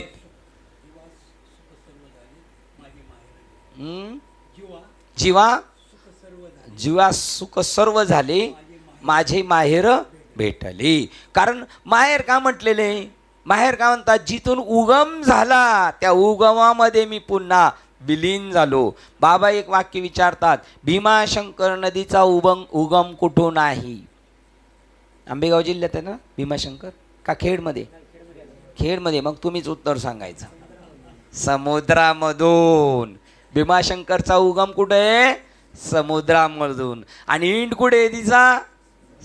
आणि मध्ये दिसतंय ते, ती भ्रांती आहे.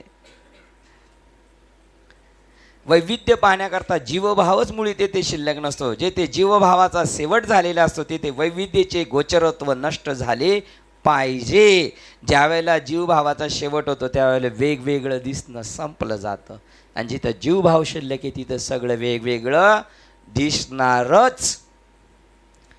ते सर्वत्र आणि सर्व काळी असणाऱ्या अनंतत्वाच्या अनुभवात विलीन पावते. सगळं वेगळं दिसत होतं जगत, सगळं जग वेगळं, हिंस्र पशु पक्षी झाडं झुडपं वगैरे ही सगळी आता त्या स्वरूपाच्या अनुभवाच्या याच्यामध्ये विलीन झाली. आता एकी एक उरला, बस आता एकी एकच उरला तो. हो, काहीच संसार तुम्हा नाही. एकदा का जेथे प्रकाश आला ते तो अंधार गेलाच असतो. प्रकाश आल्यावर अंधार गेलाच असतो. त्याप्रमाणे जेव्हा अज्ञान दूर होते तेव्हा सत्यस्वरूप आपल्या अनुभूतीत उतरलेच पाहिजे. तेव्हा सत्यस्वरूप सर्व आपल्यामध्ये दिसणार, आपल्यामध्ये उतरणार. लाईट ऑफ केली का लगेच अंधार येणार, आणि लाईट ऑन केली का लगेच किती झटकणी जाते आणि झटकणी येते, झटकणी जातो आणि झटकणी येतो. सत्य तत्वाच्या आकलनाबरोबर अविद्या दूर होते, अज्ञान शिल्लक राहत नाही.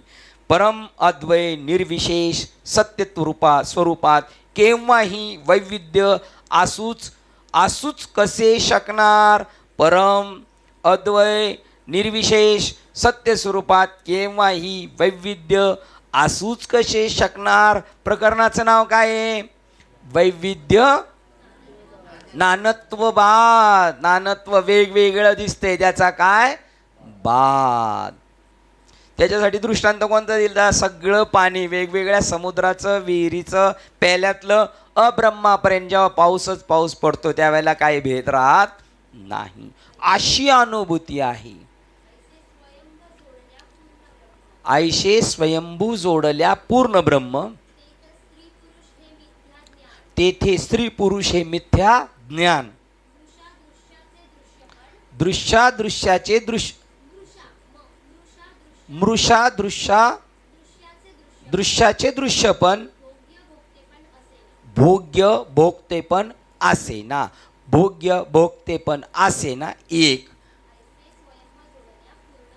आयशे स्वयंभ जोडल्या पूर्ण ब्रह्म.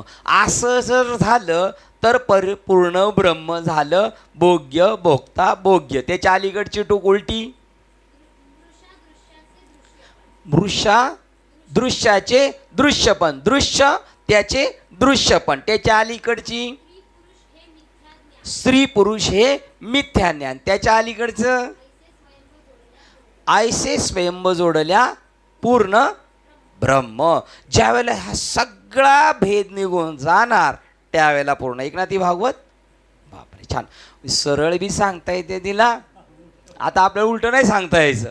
बरोबर, या वयातच जमणार ती, एरवी नाही जमणार. श्लोक क्रमांक 404.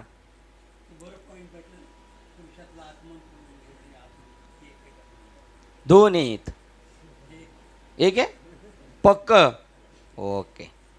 एकात्मक अशा परब्रह्मात भेदभावाचे बोलणे कसले. एकात्मक अशा परब्रह्म तत्वात भेदभावाचे बोलणे कसले. त्याचा दृष्टांत होता. यांचं दृष्टांत, छकुलीने काय टाकलं चात? कुत्र, मांजर. पाहुणे म्हणले माळकरीच्या घरी गेलोय का कसायच्या घरी गेलोय. हा, साखर नाही तर म्हणले कुत्र टाका. पण कुत्र कोणी पळवलं होतं? पिंट्यानी. आणि मांजर कोणी? छकुलीने पळवलं. बरं, काऊन टाकलं तिने? एकात्मक अशा परब्रह्मत्वात भेदभावाचे बोलणे कसले. नाथबाबा ज्ञानेश्वर महाराजांनी ते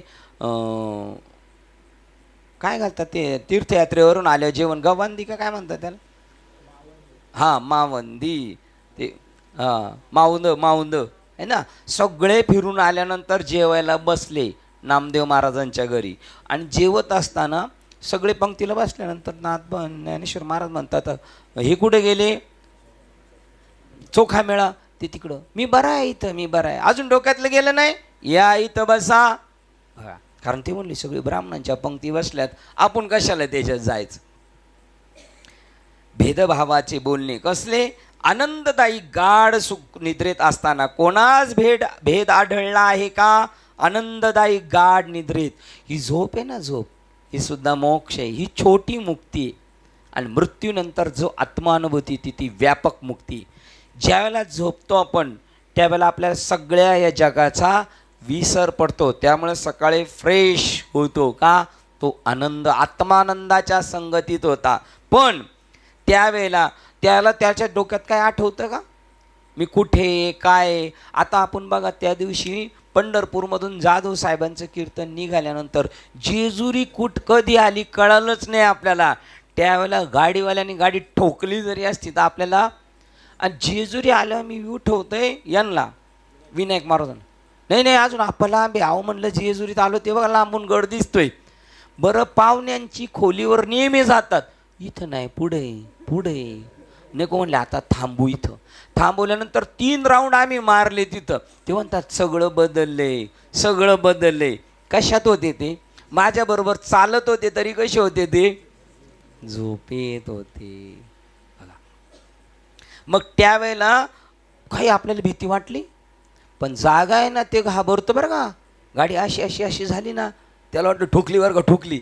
असं जो अर्धा जागा आहे ना, अर्धा लगेच डचकून जागा होतो, ठीक नाही. आनंददायी गाढ सुख निद्रेत असताना कोणास भेद आढळला आहे का? नाही, त्याला तेव्हा कळत नाही.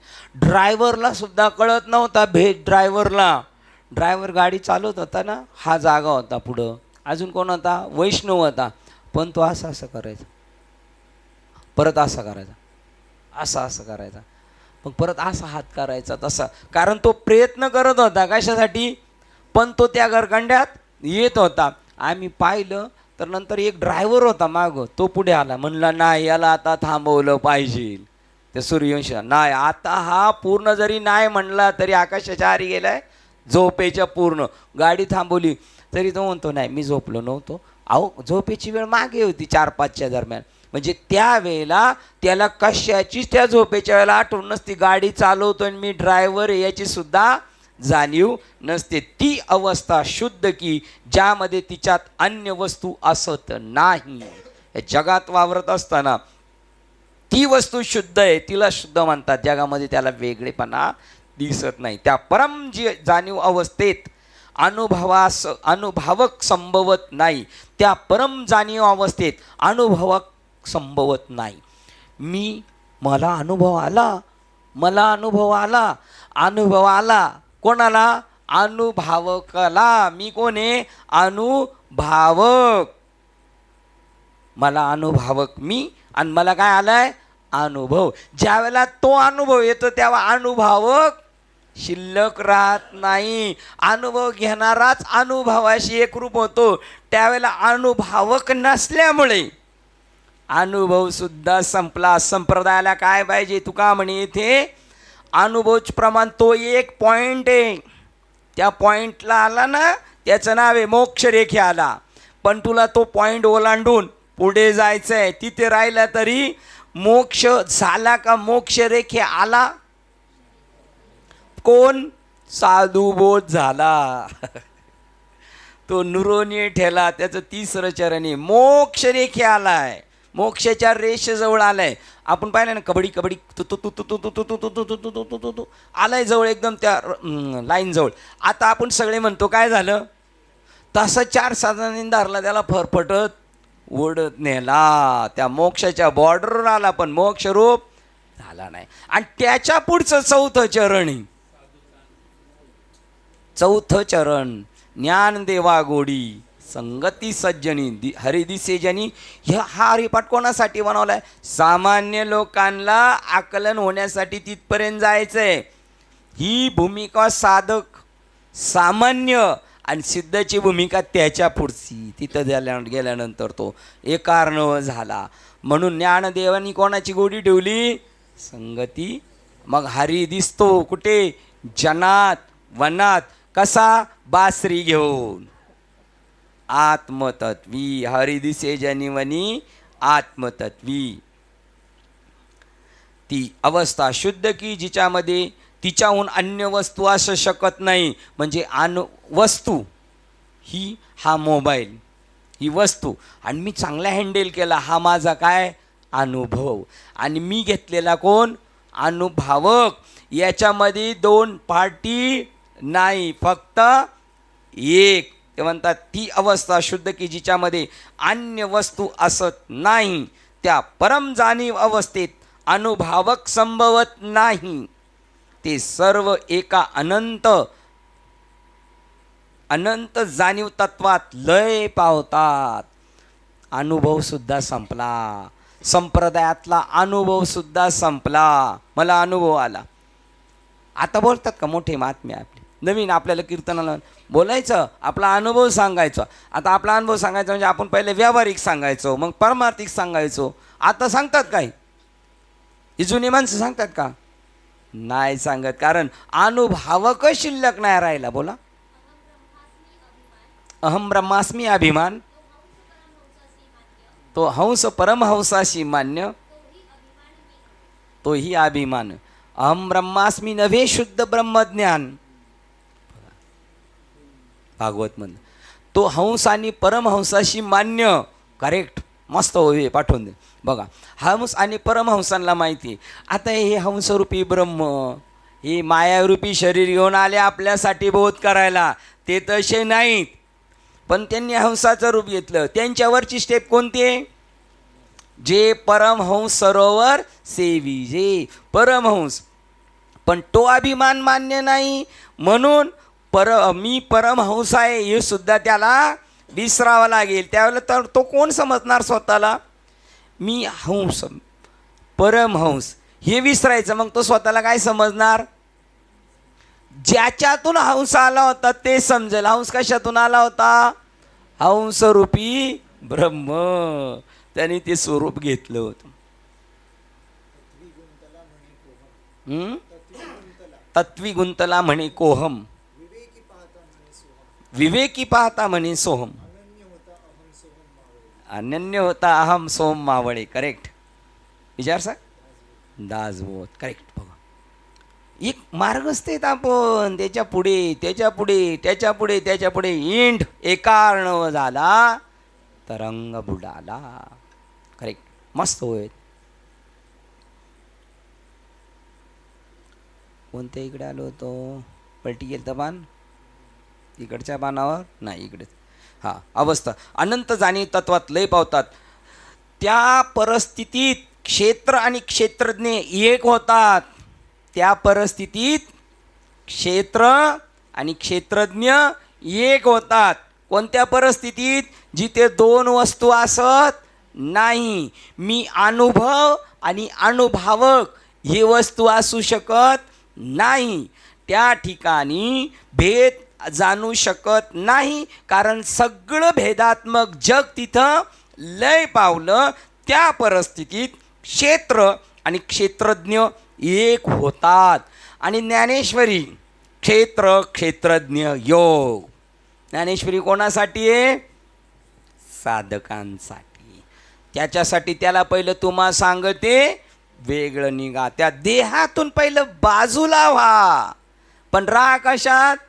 देहात. पण न मम म्हणा. देहाला काय म्हणायचं?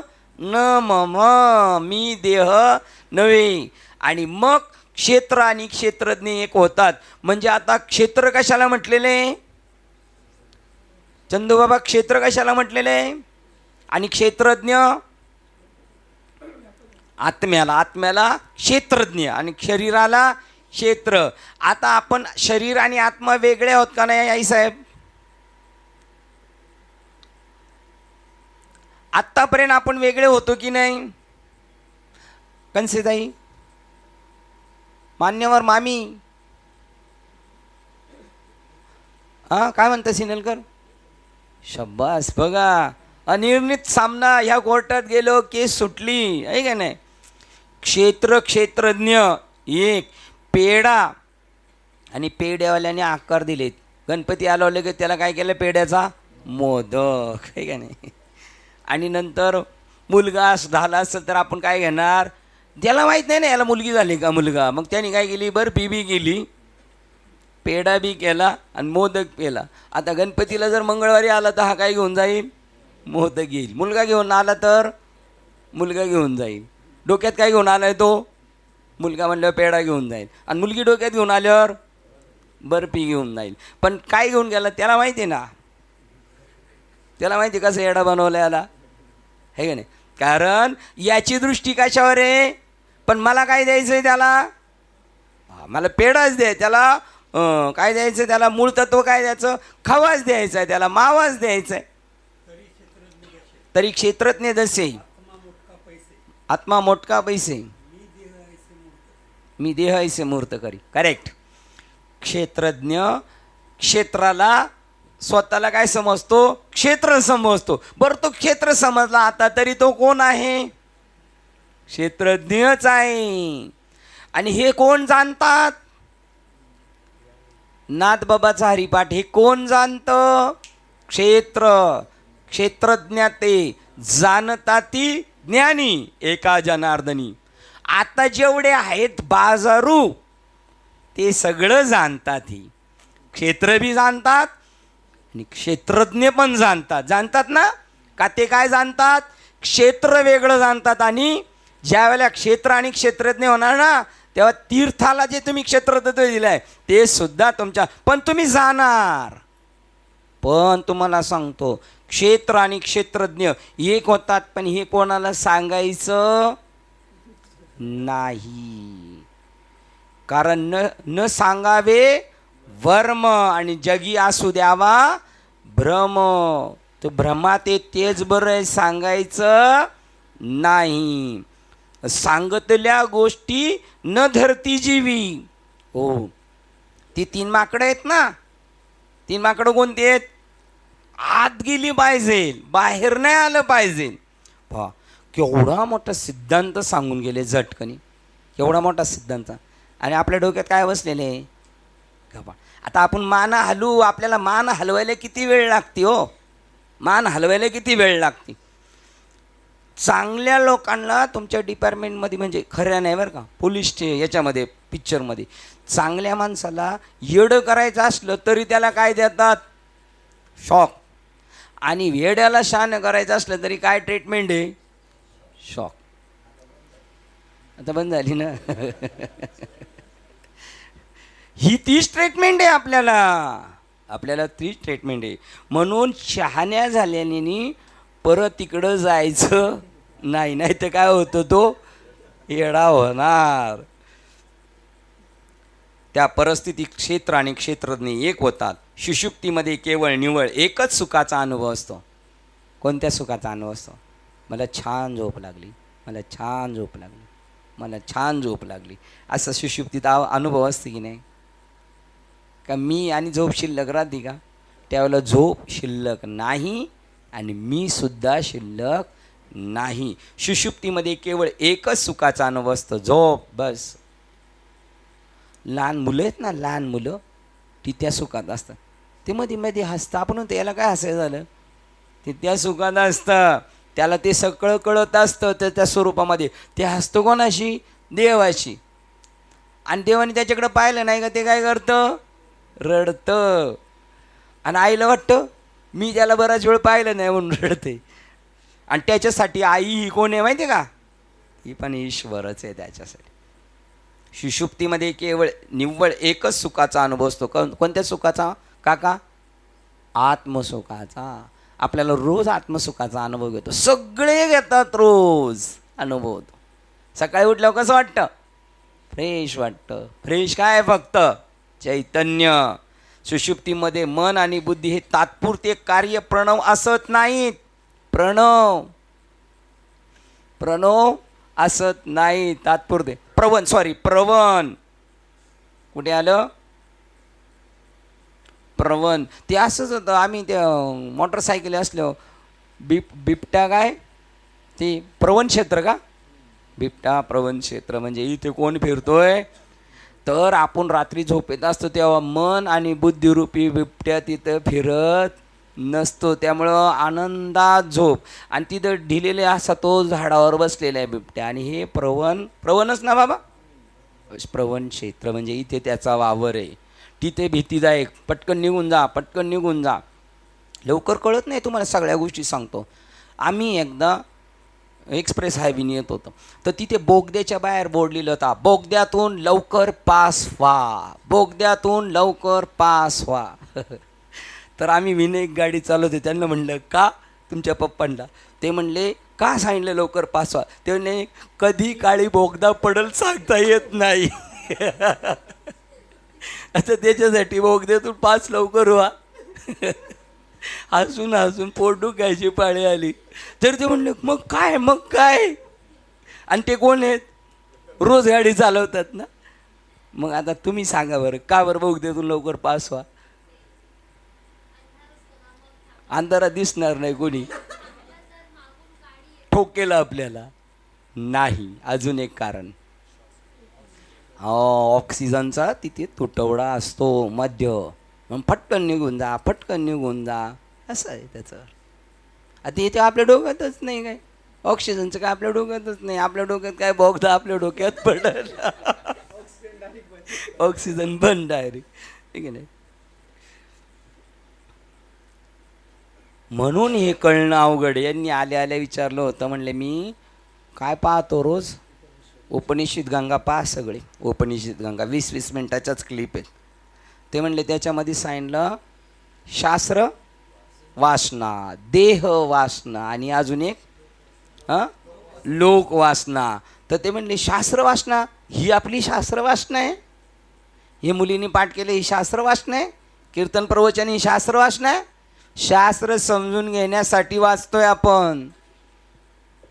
आणि शास्त्र वाचताना आपल्याला शास्त्र स्पेशल शिल्लक राहतं का आपण तदाकार होऊन जातो, तद्रूप होऊन जातो.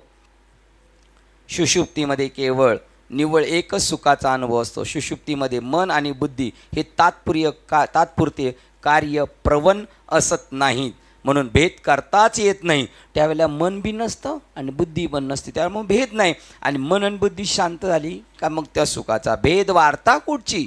नेमकं भेद कोण निर्माण करतंय.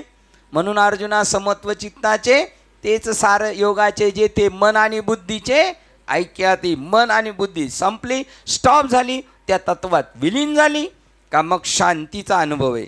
जे असते ते परमसुखच केवळ मन आणि बुद्धी शांत होते.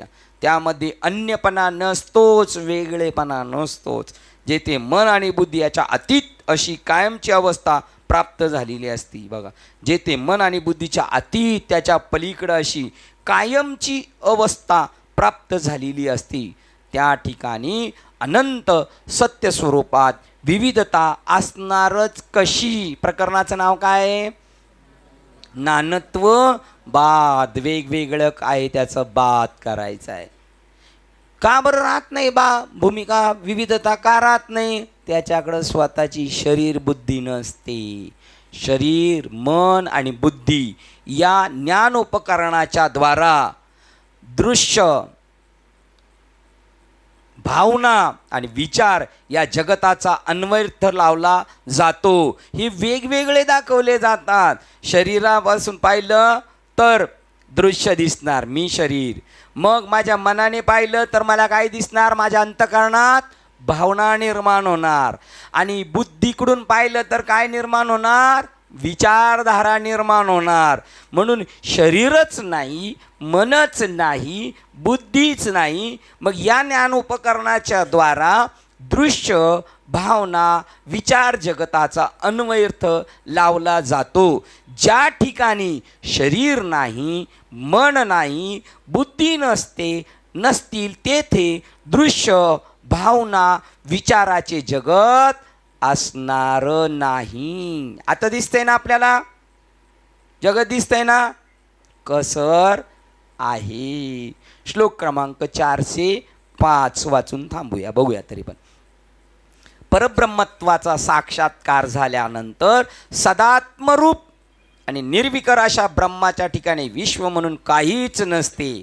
परब्रह्मत्वाचा साक्षात्कार झाल्यानंतर परब्रह्माचा साक्षात सदात्मरूप आणि निर्विकल्प अशा ब्रह्माच्या ठिकाणी विश्व म्हणून काहीच नसते. पाहायला गेलो तरी दिसणार नाही, असं प्रमाणे का. पाहायला गेलो तरी दिसणार नाही. पाहता पाहणे दुरी सांडोनिया, बरोबर, सारुनिया. पाया पडू गेले तो पाऊलच न दिसे. अजून देव जिकडे पाहावा तिकडे, त्याच्यामध्ये एक आहे. पाहता पाहणे माझारी, पाहणे गेले पाहणे गेले पाहते परी. ते म्हणतात विठ्ठल लावेले पिसे, जिकडे पाहावा तिकडे दिसे. भावा शून्य पाहावया गेले तर शून्यही नाही. म्हणून तुकाराम महाराज म्हणतात सुखे मी निज लोगा शून्य सारून ते. एक शेवटचा टप्पा आहे तो बौद्धवाद आहे. ते म्हणतात, बौद्धवाद म्हणतात शून्य आहे, पण शून्य सुद्धा नाही, पण शून्याला जाणणारा परत एक आहे आणि तो मी आहे. परब्रह्मात साक्षात्कार झाल्यानंतर सदात्मक रूप आणि निर्विकल्प अशा ब्रह्माच्या ठिकाणी विश्व म्हणून काहीच नसते. दोरीवर साप तसेच मृगजळामध्ये पाण्याचे थेंब कालत्रयी असत नाही. एकदा रश्शीचा निवाडा झाल्यानंतर साप दिसणार की नाही, आणि मृगजळाचं शोधन केल्यानंतर 1-2 बादल्या पाणी निघेल का नाही. नाही निघणार. कारण मग एकदा का दोरी दिसली का साप दिसत नाही, मृगजळ कळाल्यानंतर पाणी असत नाही.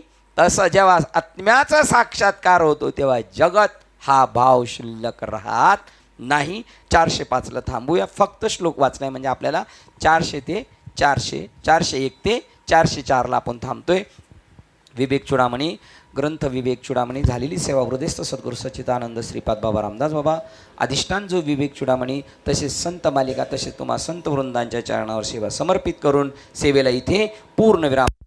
हरे विठ्ठल श्री ज्ञानदेव तुकाराम पंढरीनाथ भगवान की जय. माऊली ज्ञानेश्वर महाराज की जय. जगद्गुरु संत तुकाराम महाराज की जय. शांती ब्रह्म एकनाथ महाराज की जय. सच्चिदानंद श्रीपाद बाबा की जय. सच्चिदानंद रामदास बाबा की जय. अवधूत चिंतनम श्री गुरुदेव दत्त गोपाल कृष्ण भगवान की जय. बोलो रे बाई सब संतन की जय. गणपती बाप्पा मोरया. आकार विश्वात्मके देवे येणे वाग्यज्ञ तोषावे तोषोनी मजल्यावे कसायना नाही. जय कांची व्यंकटी सांडो दया सत्कर्मी निवाडो. भूता परस्परे जडो मैत्र जीवांचे दुरितांचे तिमिर गावो. विश्वस्वधर्म स्त्रिय पाव जो जे वांछिल तो ते लाभो. प्राणी जात वर्षते सकळ मंगळी ईश्वर निष्ठांची मांदियाळी. अनवर्त भूमंडळी भेट तुला तुझा चला कल्पतरूचे आरव. चेतना चिंतामणीचे गाव बोलते जे अर्णव पियुषांचे चंद्रनेचे लांछन मार्कंडेय तापहीन. ते सर्वाई सदा सज्जन स्वैरे होतो मौना सर्व सुखी पूर्ण होनी ती लोकी. भजे जो आदि गुरुजी अखंडित आणि ग्रंथ भजिने विशेष लोकी. दृष्टादृष्टविजय होवावेजी हे तमणे श्री विश्वेश्वरा हो. होईल दान बसावो येणे वरे ज्ञानदेव सुखिया झाला. येणे वरे ज्ञानदेव सुखिया झाला. येणे वरे ज्ञानदेव सुखिया झाला. शांती शांती शांती.